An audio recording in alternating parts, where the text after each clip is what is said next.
Hello and welcome to this educational video. Today we are going to talk about ISBAR. We are going to explain what is ISBAR. We are going to explain what should be included in each section, especially in emergency situation. And we are going to demonstrate how this would be used. And then we are going to demonstrate the value of ISBAR in providing safe and high quality patient care. In this video, you are going to meet 5 characters. You are going to meet Dr. Ben, and you are going to meet our second nurse, Nurse Elizabeth. You are going to meet, of course, the first nurse, Nurse Charles. You will meet the mother of our patient and our patient, Mohammed. Mohammed will experience a convulsion, and his healthcare team will work together to treat him, using ISBAR to communicate as a patient handover tool during an emergency. Just a quick reminder of what the ISBAR acronym represents. ISBAR means identification, situation, background, assessment, recommendation. It is used to provide a safe patient handover, both in emergencies and for regular handover times. This tool ensures that important information is not missed and that patients are provided a continuity of care. I need help. I have a convulsing patient.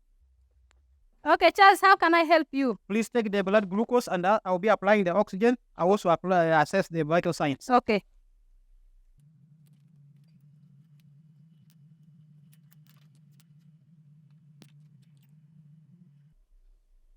Okay, the blood sugar level is 54 milligram per deciliter. Okay, please may you prepare the glucose ready for giving. I'm going to call the doctor. Okay, had this patient had convulsion before? No, there's no history of convulsion. Okay. Dr. Ben for Charles. Yes, sir, go ahead. Yes, hi Dr. Ben. This is Nurse Charles calling from the ICU. I'm calling about a patient called Muhammad Korok in ICU bed 5. Date of birth 28th of October 2020. Since the nurse is calling on the phone, they must start by identifying themselves as the nurse and from which department.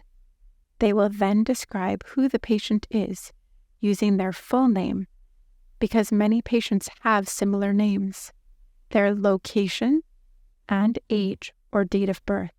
This allows the clinician to clarify who they are consulting on. Okay, I know who you are referring to. Carry on. Okay, he started convulsing at 10:22 a.m., so it has been 3 minutes. He was admitted 1 day ago with malaria and severe acute malnutrition. He weighs 8 kilograms. Only the most important information is relayed to the doctor. The doctor in this situation needs to know what is happening with the patient, the weight, and the diagnosis. No history of convulsion. This morning at 1800, his hemoglobin was 12 kilograms per deciliter and blood glucose was 84 milligrams per deciliter. Vital signs have been stable throughout the night and he has remained afebrile.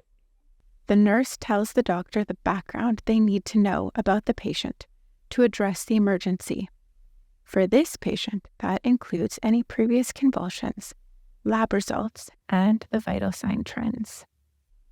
He's on oxygen 5 liter using normal mass. His blood sugar is 54 grams per deciliter. The heart rate is 132 and the respiration are hard to count right now, but he's breathing. SpO2 is not readable with the convulsion, but no signs of cyanosis and he has no fever.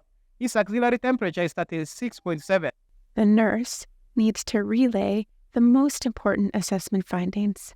For this patient, that includes the fact that he is still convulsing. He is receiving oxygen, his current blood glucose levels, and his vital signs. One of the nurses has prepared IV glucose following the protocol. We would like to administer it to resolve the hypoglycemia. We are also thinking about diazepam, but we need an order. Would you like to come and see the patient before it's administered? The nurse asks specifically for a medication or a treatment, as well as the specific time that the doctor can come to see the patient. Okay, so the patient has been convulsing for 4 minutes now. Do they have an IV? Yes, he does. Okay, great. Give the details 2 ml per kg, so that is 16 ml over 2 to 3 minutes. IV as you mentioned, and let's see how he responds. I am on my way. Prepare diazepam 0.3 milligram per kg. In case there is no change in his condition after the glucose, you said he weighs 8 kg, right? Yes, that's right. Please prepare 2.4 milligram of diazepam IV, but don't give it until it has been 5 minutes and if there is no change after the glucose.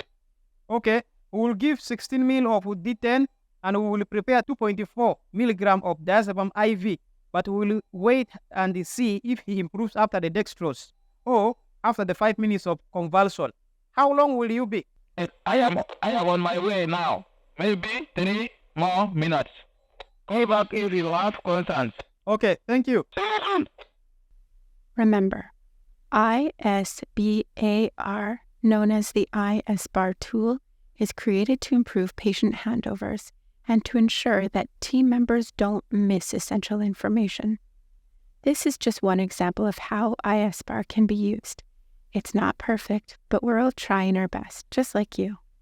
It can take time, and you might feel a bit slow at first, but with practice, this tool has been proven to improve patient safety, decrease negative outcomes, and prevent errors. Thank you.